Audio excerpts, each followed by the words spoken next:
اس کی ابواب کو اچھی طرح پڑھ کے یوٹیوب پہ لگا دیجیے، اور یہ جو اس طرح کی کتابوں میں جو پیغامات دیا جا رہا ہے اس کو چھوٹے چھوٹے حدیث کی شکل میں جو ہے اگر آپ بنا کے جو ہے پیش کریں گے تو یہ جو ہے دنیا بھر تک یہ بات پہنچ سکتی۔ اس کے علاوہ جیسے میں نے کہا تھا کہ اس پروگرام کو لائیو کیجیے۔ ایک اور تجویز ڈاکٹر ہمارے سعد اللہ خان صدیق صاحب کو دیکھ کے ذہن میں آئی کہ آج کا زمانہ میڈیا کے ذریعے اپنی بات کو پہنچانے کا ہے، تو آج کے اس پروگرام میں ہم خیال میڈیا کے کچھ چینلوں کو مطلوب کیجیے اور ان سے گزارش کیجیے کہ یہ پروگرام کی رپورٹنگ بھی کیجیے تاکہ جو ہے ہماری بات اچھی طرح پہنچ جائے۔ ایک صحافی کا ذکر کروں گا، ابو ایمن نام، وہ جو ہے آزاد رپورٹر کے نام سے سوشل میڈیا پہ موجود تھے۔ شروع میں انہوں نے کچھ کام شروع کیا، لوگوں کو پسند آیا، جب لوگ دیکھنے لگے تو اب لاکھوں فالوور ان کے پیج پہ کوئی اسٹوری آتی ہے تو دنیا میں مشہور ہو جاتی ہے۔ آج ہی جیسے آج انہوں نے صبح میں اطلاع پہنچائی حیدرآباد کی مشہور شخصیت عثمان شہید ایڈوکیٹ کا انتخاب، تو آزاد رپورٹر وہ جو ابو ایمن ہے ان کی نیوز اب جو ہے پورے سوشل میڈیا پہ چل رہی ہے۔ تو یہ اس طرح کے میڈیا والوں کو بھی اگر مدعو کر دیے تو ہماری بات میڈیا کے ذریعے بھی پہنچ سکتی ہے۔ آپ وہ کام تو کر رہے ہیں کہ پروگرام ہوتے ہی اس کی اخبار میں رپورٹنگ ڈاکٹر عزیز سہیل کے ذریعے سے بھی کر رہے ہیں۔ بہرحال یہ تو اصلاحی معاشرہ کی بات کو عام کرنا ہے۔ اس سلسلے میں حالات حاضرہ کا جو تقاضے ہے میں آپ کے سامنے رکھ دیا۔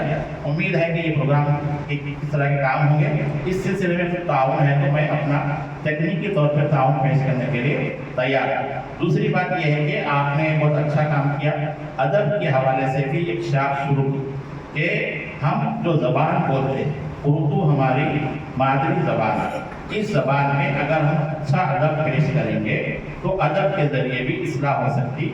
آج صبح میں بھی پروگرام کے سلسلے میں جو اقبال کا مشہور شعر ہے کہ محمد سے وفا ہونے تو ہم تیرے ہیں، یہ جہاں چیز ہے کیا لوح و قلم تیرے، یہ بڑا مشہور شعر ہے۔ یہ جو اقبال نے شکوہ جواب شکوہ لکھا اس میں ہے۔ تو میں کیا کیا کہ اس شعر کو لے کر آج دیکھیے کہ اے آئی کے نام سے مصنوعی ذہانت ایک سلسلہ چل رہا ہے انٹرنیٹ پہ کہ ہم کوئی سوال اس میں ڈالیے اور اس کو ہدایت دی کہ اس کو ایسا جواب دیجیے تو اس میں باضابطہ اچھا تفصیلی جواب آ جاتا ہے۔ تو میں کیا کیا کہ اس شعر کی تشریح 500 الفاظ میں کیجیے۔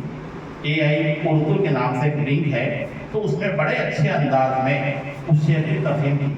تو ہم اصلاح معاشرہ کے جو عنوانات ہیں اس عنوان کے تحت بھی کچھ اچھی بات کو اس میں ٹائپ کر کے اس کا جواب حاصل کر کے اگر اس جواب سے مطمئن ہے اس جواب کو لے کر اردو میں، تیلگو میں، انگریزی میں کون سی بھی زبان گوگل میں ترجمے کی سہولت ہے، اس ترجمے کی سہولت کو اگر ہم استعمال کرتے ہیں یہ اچھی بات کو موجودہ دور کی جو ٹیکنالوجی اے آئی ہے اس کی مدد سے بھی حاصل کر کے گھر بیٹھے ہم جو ہے اصلاح معاشرہ کا کام کر سکتے ہیں۔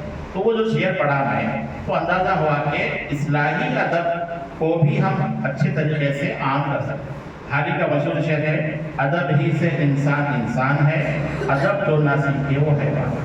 تو ہم جو مادری زبان بولتے ہیں اس میں اچھا ادب پیش کرنا ہمارے شعراء اور ادیبوں کی ذمہ داری ہے۔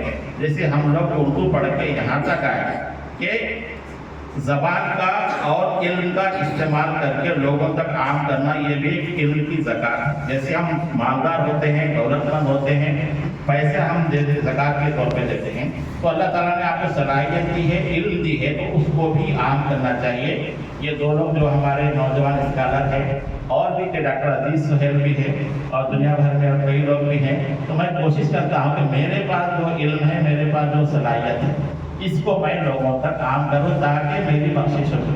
آپ لوگ دعا کیجیے ہمارے لیے بھی، اس ظاہر کا معاملہ رکھے اور اللہ تعالیٰ ہمارے کام کو قبول فرمائے۔ ورنہ کیا ہے کوئی کام اخلاص